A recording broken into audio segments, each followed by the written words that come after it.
মুরগির খাঁচার ভিতরে ছোট্ট ছোট্ট মুরগির বাচ্চাগুলি থাকে না, ফার্মের মুরগি, একবার লাফ দিয়ে এদিকে পড়ে, একবার লাফ দিয়ে ওইদিকে পড়ে, এই রকম করে ঝাঁকি খাইতে খাইতে খাইতে খাইতে আমরা যাই। এই দেশে মন্ত্রী এমপিরা হাঁচি কাশি লাগলেই ডাক্তার দেখাইতে সিঙ্গাপুরে যায়, ব্যাংককে যায়। ৭৩ সালে শেখ মুজিবুর রহমান তিনি আমার বাবাকে সংসদে যেতে দেন নাই। সেই কারণে ঢাকায় আমার জন্ম এবং বেড়ে ওঠা সত্ত্বেও আমি সিদ্ধান্ত নিয়েছি ২০১৬ সালে আমি ব্রাহ্মণবাড়িয়ার সন্তান, আমি ব্রাহ্মণবাড়িয়া থেকেই নির্বাচন করব। আমি যদি আপনাদের ভোটে সংসদ সদস্য নির্বাচিত হই, ব্রাহ্মণবাড়িয়া হচ্ছে গ্যাসের খনি, ব্রাহ্মণবাড়িয়া হচ্ছে সার কারখানা আছে। এই এলাকার মানুষের বাড়িতে গ্যাস না দিয়ে আমি বাংলাদেশের কোথাও গ্যাস নিতে দেব না। আবার আরেকটি নির্বাচন এসছে। এই নির্বাচনে গত ১৭ বছর আমি দলের সঙ্গে ছিলাম, দেশনেত্রী বেগম খালেদা জিয়ার সঙ্গে ছিলাম, ভারপ্রাপ্ত চেয়ারম্যান তারেক রহমান সাহেবের সঙ্গে ছিলাম, বিএনপির সঙ্গে ছিলাম। কিন্তু আমার এলাকার মানুষ তাদের শ্রম, ঘাম, ভালোবাসা, কষ্ট এই সব কিছু দিয়ে আমাকে আপনাদের প্রিয় মানুষ করে তুলেছে। ঠিক না? ঠিক না? আমার নেতা কর্মীরা ঘরে ঘরে হেঁটে আমার কথা বলেছে। আমার নেতা কর্মীরা ইউনিয়নে ইউনিয়নে এই সমাবেশের আয়োজন করে আপনাদেরকে দাওয়াত দিয়েছে।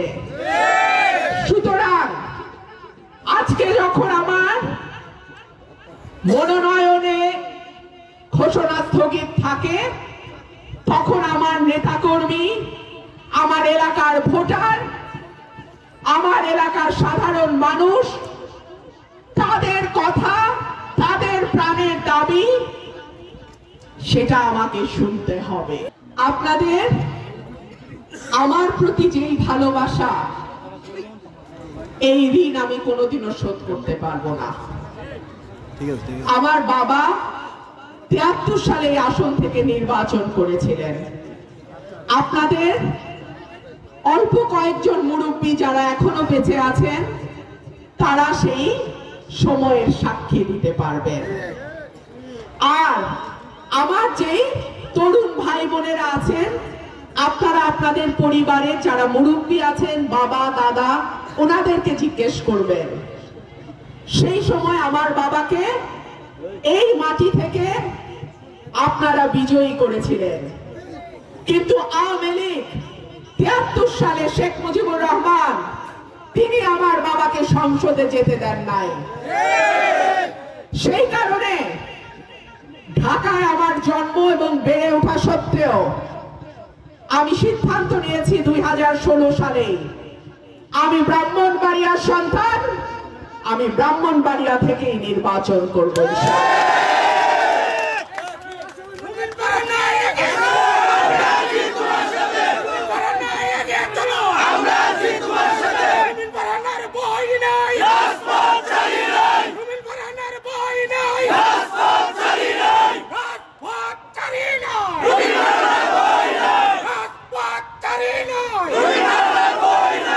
আলহামদুলিল্লাহ, আলহামদুলিল্লাহ। আপনারা আমার প্রতি যেই মমত্ব, ভালোবাসা, স্নেহ এবং ভরসা দেখিয়েছেন, আমি যদি আপনাদের ভোটে সংসদ সদস্য নির্বাচিত হই, ব্রাহ্মণবাড়িয়া হচ্ছে গ্যাসের খনি, ব্রাহ্মণবাড়িয়া হচ্ছে সার কারখানা আছে। এই এলাকার মানুষের বাড়িতে গ্যাস না দিয়ে আমি বাংলাদেশের কোথাও গ্যাস নিতে দেব না। আমার মা বোনেরা, আমি যখন কোনো মিটিং এ যাই, জনসভায় যাই, পথসভায় যাই, বাজারে মিটিং করতে নামি, ফাঁক দিয়ে, জানালার ফাঁক দিয়ে আমার মা বোনেরা আমাকে দেখে, আমার চোখে চোখ পড়লে হাসে, সালাম দেয়, হাত নাড়ে। আমার মা বোনদের প্রতি ওয়াদা, আপনাদের বাড়িতে ইনশাআল্লাহ আমি গ্যাস পৌঁছানোর ব্যবস্থা করব।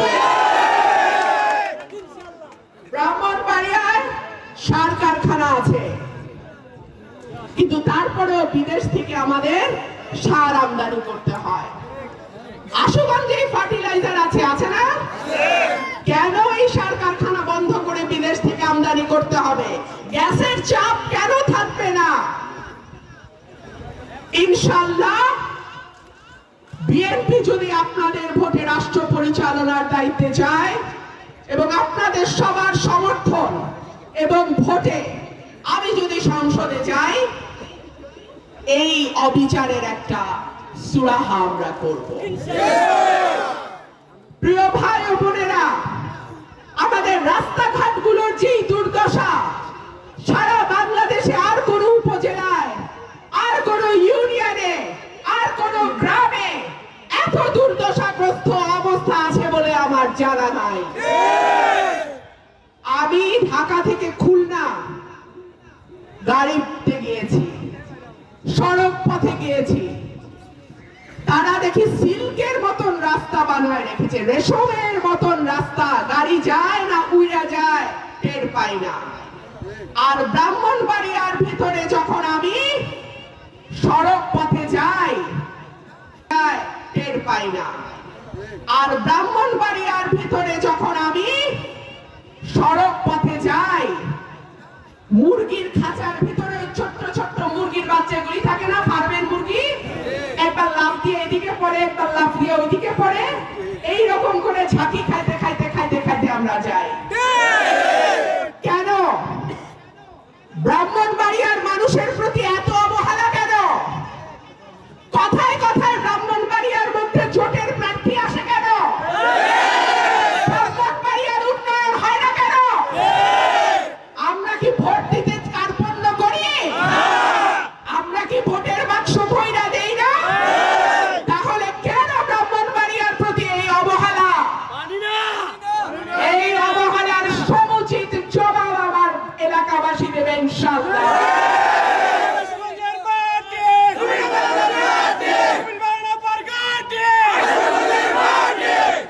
স্বাস্থ্য কমপ্লেক্স ঘন্টার পর ঘন্টা নাকি ডাক্তার থাকে না, ওষুধ থাকে না।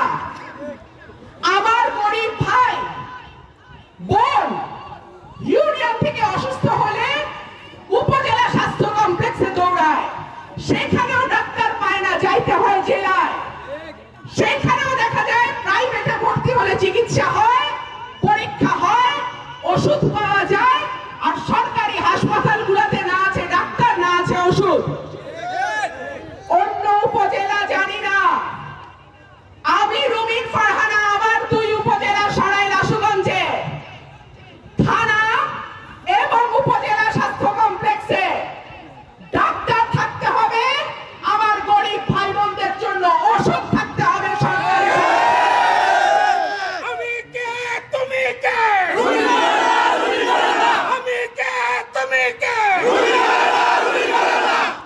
আমার প্রিয় ভাই ও বোনেরা, আমি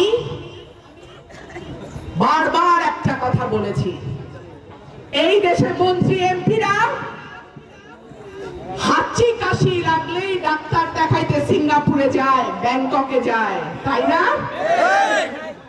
পোলাপানদের স্কুল লাইফ থেকেই বিদেশের স্কুলগুলোতে পড়ায়, ইংরেজি মাধ্যমে পড়ায়। আর আমার দেশের 80% মানুষ যারা শ্রমজীবী, যারা খেটে খাওয়া মানুষ, যারা দরিদ্র মানুষ, তাদের বাচ্চার জন্য সরকারি স্কুল যেটা বানায় সেইটাও দেখা যায় পানির নিচে ডুবে গেছে। আমি না জেনে বলছি না, আমি কিছুদিন আগে জয়দরকান্দি গেছিলাম, রাস্তা দিয়ে যাইতে পারি নাই রে ভাই, নৌকা করে আমার যাইতে হয়েছে জয়দরকান্দি, তেলিকান্দি। আমি চুনটা ইউনিয়ন পার হয়ে যখন ওরাইলের পথে যাচ্ছি, তখন আমি দেখি চুনটা ইউনিয়নের প্রাথমিক বিদ্যালয় দুটা পানির নিচে ডুবে আছে। সাথে সাথে আমি ইউরোকে বললাম, এক সপ্তাহের মধ্যে আপনাদেরকে এই কাজ করতে হবে। আমার এলাকার সন্তান আমার নিজের সন্তানের মতো, তাদের স্কুল কেন তাদেরকে ডোবা সাঁতরায়া বিল ভাঙ্গা গিয়া স্কুলের মধ্যে উঠতে হবে? কেন ক্লাসরুমের উপরে পানি উঠে থাকবে?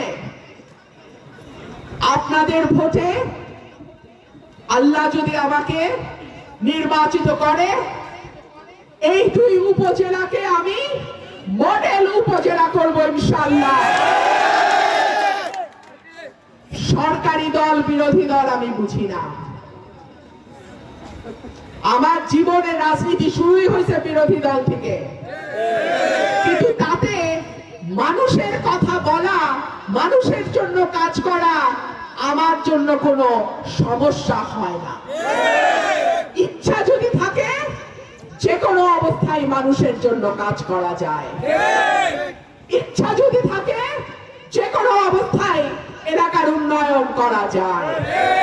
আশুগঞ্জে যে ফার্টিলাইজার কোম্পানি, সেই ফার্টিলাইজারের অফিসে আমি কিন্তু এখনো মন্ত্রী এমপি কিছুই না, দলও ক্ষমতায় নাই। আমি ঘোষণা করেছিলাম গ্যাসের চাপ বাড়ানো হোক যাতে সার উৎপাদন অব্যাহত থাকে।